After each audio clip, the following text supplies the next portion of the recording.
Hey guys, and welcome back. Thanks for watching. Today we're going to talk about tuning a chainsaw. Right here we have a Stihl MS261 non-M-tronic. So you do have your standard mixture screws, just like any other chainsaw out there. We're going to cover the do's and the don'ts, what is needed to actually tune a chainsaw the right way, not just guessing, and some preps before you start. So let's get to it. So some of the things that we will need is hearing protection, a flat blade, screwdriver here, our other screwdriver, and a tack. This is a single cylinder tachometer. Also work for like your pressure washers and stuff like that.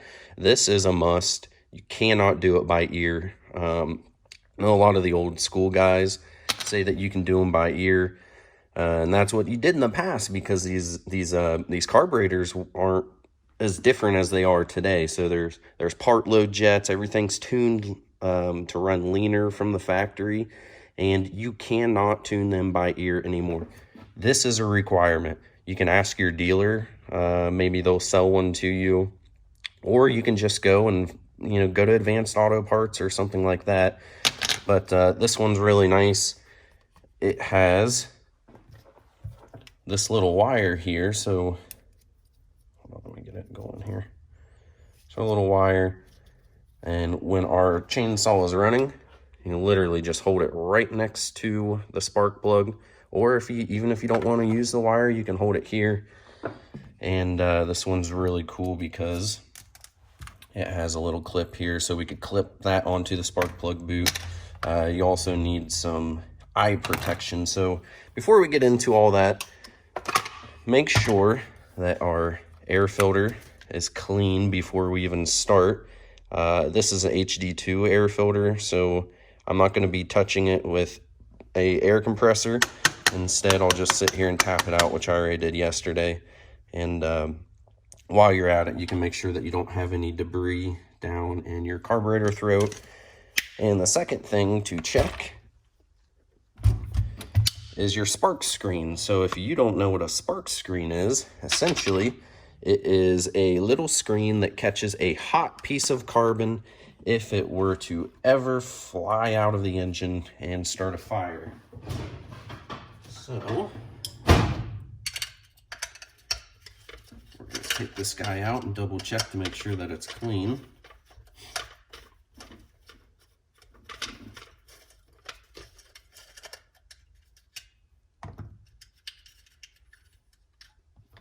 Probably should have taken her out a couple more turns. Wires.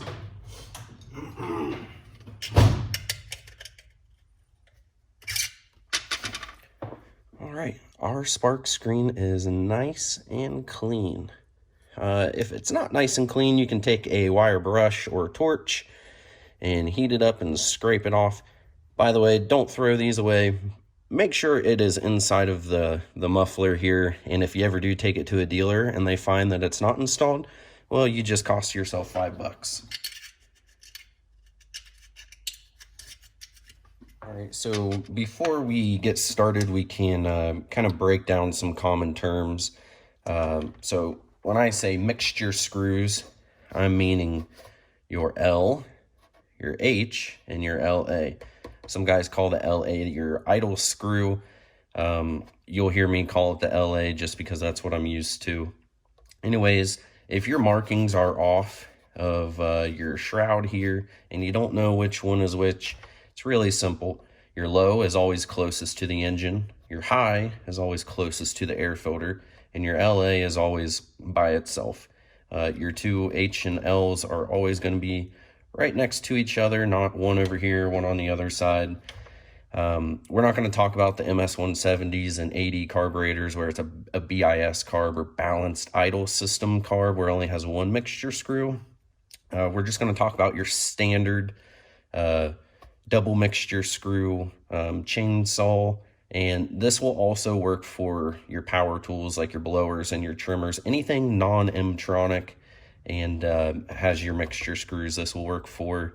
And also, when I say 1 turn. A turn is, here it is at 12 o'clock. There's a half of a turn. There's 1 turn. So that would be 1 turn clockwise in or 1 turn clockwise out. So when we're turning these screws here, when you turn them in or clockwise, you are leaning the mixture out. When you open them counterclockwise, you are richening the mixture. So if you guys are playing around with it, you can cause serious engine damage. This is nothing to mess around with on the weekend. And if you don't know what you're doing, please don't do it. You will cause engine damage if you do not set your carburetor properly. So with that being said, it's always best to look up the specs of the engine and figure out what your idle RPM is supposed to be set at, and figure out what your initial turns on your carbs are supposed to be. All right, guys, let's talk about safety for a second. When you're starting your chainsaw, 2 ways you can do it. You can hold your rear handle in between your legs and pull across your body, or you can set the chainsaw on the ground, put your foot in the loop, and pull up. I always hate seeing people drop start them, and or some people call them throw starts like that. I don't care what you've been doing. If you start your chainsaw on your fast idle or your warm choke, as soon as that saw fires up, it's on part throttle. You throw start your saw, boom, there you go. It's nothing to play around with, and it's super easy to do it this way. I start every single chainsaw like this. It's so easy. You don't hurt your back. You're not bending over. So just be careful. Know what you're doing. Stop throw starting them. You actually cause a lot of wear on your starter side too. All right, so before we get started actually touching mixture screws, first we're going to warm up our engine. If you haven't already, or it's the first time for that day, I just started this up so I don't have to go through the choking system. But so essentially we're going to start it up, let it idle for a little bit, might partial blip the throttle. I'm not sitting here wide open throttle, max RPM for 2 minutes. That's actually super bad for your engine. Granted, this saw has the electronic rev limiter and variable ignition, so it would actually be taking spark out, trying to keep the RPMs down on its own. But 5 to 10 seconds open throttle all the way is a bad idea. You're holding it full throttle, no load, and that's terrible for the engine. You're going to cause some pretty serious engine damage. So I'm going to get this thing started.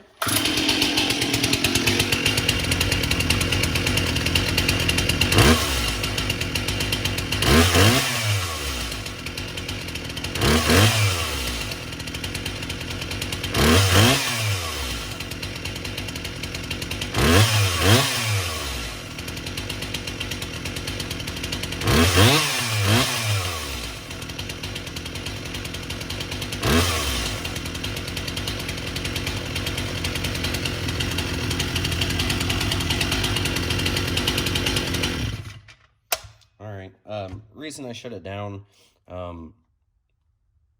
when you are starting your chainsaw or actually tuning your engine, make sure that your top shroud is on. That actually directs all the cooling air from your flywheel on top of your piston here. I have here, this is essentially a no shroud little deflector that does the same thing. It directs all the cooling air up to the top of the cylinder, and that's actually part of one of my kits here that I'll be showing you here in a second. All right, so let me get the chainsaw set up and then we'll start tuning. All right, well, while I'm waiting on my computer to update and restart, you don't need a computer to tune your chainsaw, but I'm going to be hooking up my MDG1, which will allow us to see a working live tachometer on the laptop. Be a lot easier than me trying to zoom the camera in to show you guys this. But anyways, we're gonna break down tuning in a very, well, we're gonna break it down in a nutshell. I'll try to make it as compact as I can, but yet useful. So when we're tuning, we are going to be starting with our LA. So before we do any of that, we need to figure out what the original settings for our specific unit. So for our MS261, our idle is 2,800 RPMs. So this is where a tachometer comes into play. I don't care who you are, you can't listen and go, oh, that's 2,800 RPMs. So once we find 2,800 RPMs as our spec, you can write it down. That's the number we're going to be overall shooting for as an idle. And also our lows and our highs, those also have to be set. And for our 261, MS261 is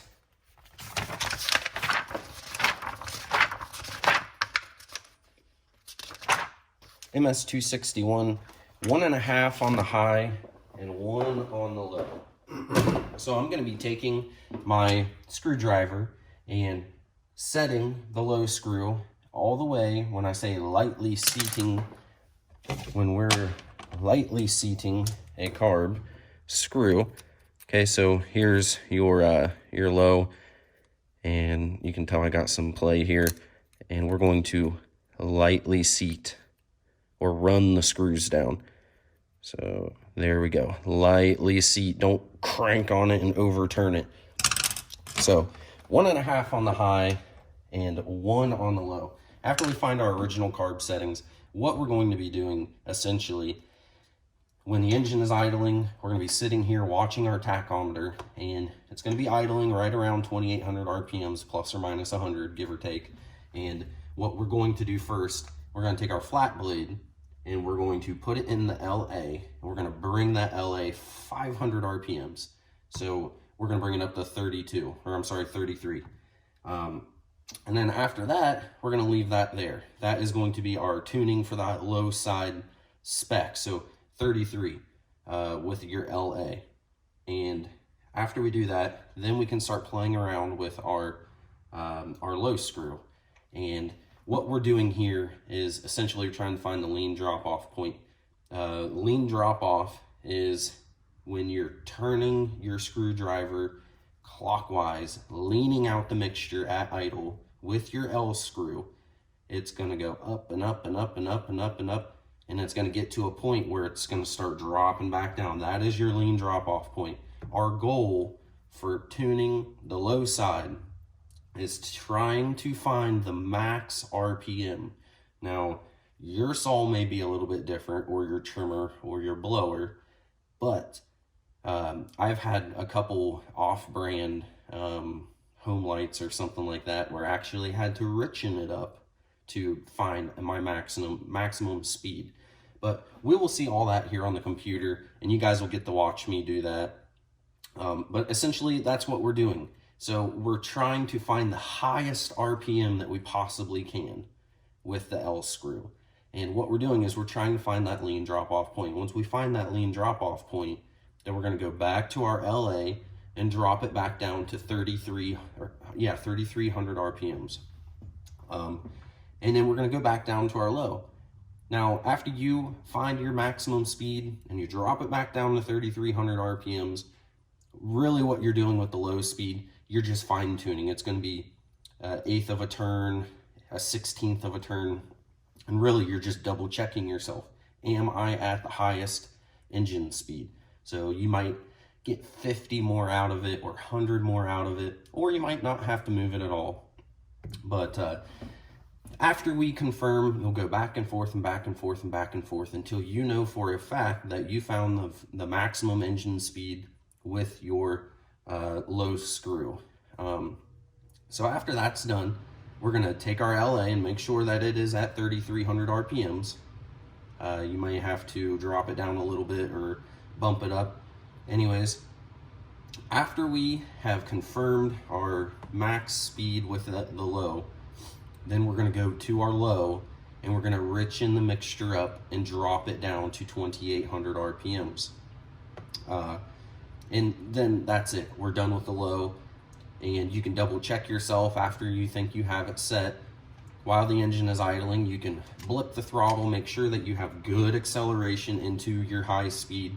If it's bogging down, you can always restart. So you can shut your unit off, run those screws back down, and open them back up to what your spec for your carburetor is, and restart the process. Sometimes it takes 2 times to get it right, but and if you're not sure what your carb setting is, don't trust anything that you find on the web. It's just people that have found what works for them, and it's not specs. These are specs. I didn't make these numbers up.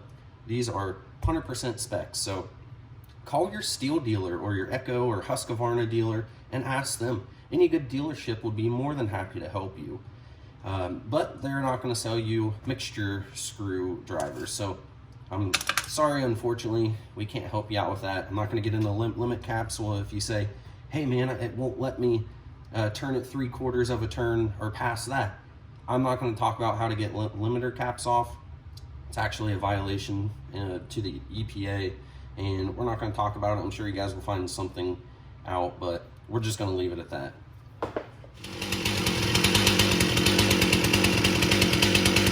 All right, so here we are bringing that LA up to 3,300 RPMs, and you might be able to see it there on the screen. That's why I used the MDG1. So right here, we're just trying to get that 3,300 RPMs with your LA. Now we're going to our L for your low speed, and I'm turning it in clockwise to find that lean drop-off point.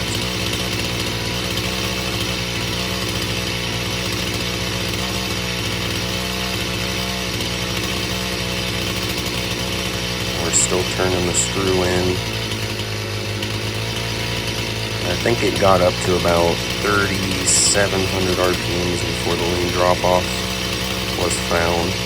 And these are really, really slow turns, so I just found the lean drop-off. Now I'm going to go back to the LA and bring that back down to 3,300 RPMs.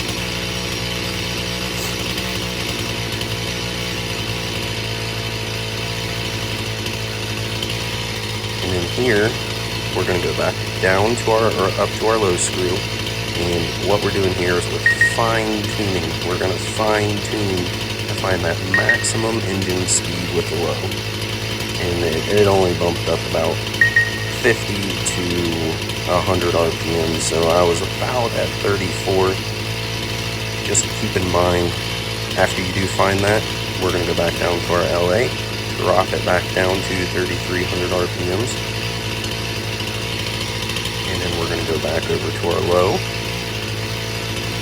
And what we're doing again is we're just fine tuning. Go back and forth and back and forth and make sure that you are sitting right there at the maximum permissible speed.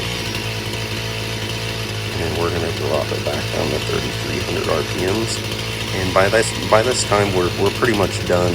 I'm just triple checking myself to make sure that I'm correct, so I can have a crisp and clean acceleration all the way through.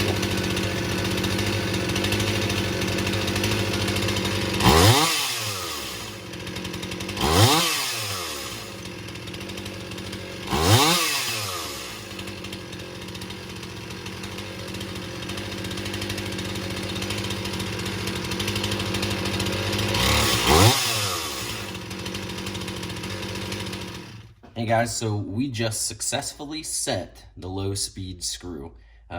You probably saw me going back and forth and back and forth and back and forth from your LA to your L. What I was trying to do there, I was just very, very fine tuning, trying to make sure that I had the absolute highest RPM. And then once I was good, then I took my screwdriver, went to the L, and richen that mixture up until it hit that target idle at 2,800 RPM. After that, I double checked to make sure that I had great acceleration into the high speed, and that's it. It's really simple. Once you get it down pat, you can knock this out and tune As long as you have the specs and the original carb settings, you can pretty much tune anything like that. The biggest thing to remember that your bar and chain is installed, your engine is warmed up, and your chain is properly tensioned, or if you have a trimmer, your line is all the way out to the deflector or the little razor that cuts the line off. And that's just putting essentially a load onto the engine. You don't want to tune without a bar and chain. And also, make sure you have great ventilation. You guys can't see it. I have an overhead door all the way over here. I have windows all the way around the shop. They're all open. And just make sure, if need be, take it outside and tune it. Now we're going to hop over to our high speed. Now, the high speed is very important. And what your high speed is doing, your L is only providing air and fuel mix at idle. So once you touch that throttle, that's where your high speed valve or your high speed nozzle is going to open up and dump fuel in. The maximum RPM for this MS261 is 14,000 RPM. I'll tell you, you want it running as fast as the permissible speed is, but you don't want it running over. You're going to blow your engine up. You're going to stretch out the connecting rod, burn up a bearing. It's going to cause catastrophic damage and failure to your engine. So it's always good to stay under that number. You don't want it at 14.5 or 15 or anything like that. Anyways, when we're tuning our high speed, what we're going to do is slowly open up into wide open throttle. We're only going to be holding wide open throttle long enough to get a reading and then let off. Don't sit there and hold it for 15-20 seconds with no load on the engine.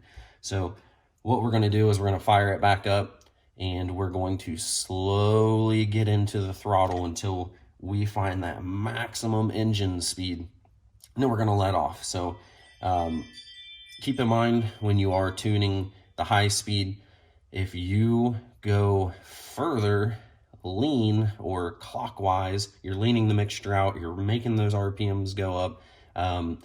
It might sound like it's running great and strong. The bad thing is your piston is cooled from the fuel and oil mix. So if you're leaning out that high speed and you're out there cutting wood, you have less fuel coming in to cool that piston, and you're going to overheat and possibly cause engine damage.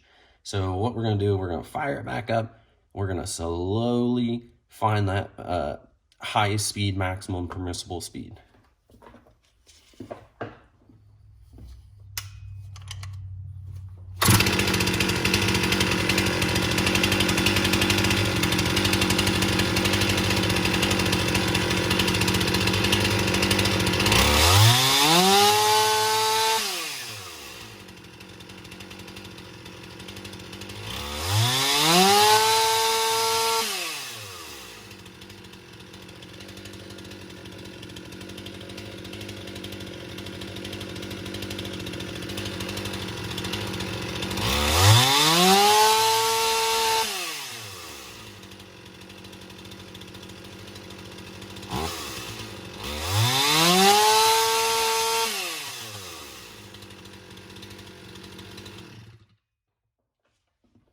All right, so I barely touched the high speed on that. It was sitting there right there at about 13.6.